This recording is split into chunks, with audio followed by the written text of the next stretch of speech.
ఇక వనపర్తి జిల్లా కొత్తకోట సభలో బీజేపీపై నిప్పులు చెరిగారు సీఎం రేవంత్ రెడ్డి. రిజర్వేషన్ల గురించి ప్రశ్నిస్తే అరెస్ట్ చేయడానికి చూస్తున్నారంటూ మండిపడ్డారు.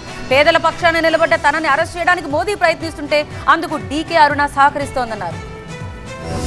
రేవంత్ రెడ్డిని ఎట్లన్నా దించాలి, రేవంత్ రెడ్డిని ఎట్లన్నా వడగొట్టాలి, మోడీతోని అమిత్ షాతోని మాట్లాడి ఢిల్లీలో కేసు పెట్టి ఢిల్లీ నుంచి పోలీసులను తెచ్చింది రేవంత్ రెడ్డిని అరెస్ట్ చేసి తీసుకుపోవాలని. ఇది న్యాయమా అర్ణమ్మా? ఇది న్యాయమా? ఇక్కడ కాదు అక్కడ కాదు, అమిత్ షాతోని పైరవ్ చేసి ఢిల్లీలో రేవంత్ రెడ్డి మీద కేసు పెట్టి ఇవాళ పోలీసులు పట్టకపోతే ఢిల్లీ నుంచి వచ్చారు. టీవీలు చూస్తారు కదా మీరు. ఏం చేసినా నేను రిజర్వేషన్లు రద్దు చేస్తామంటే వద్దన్నా.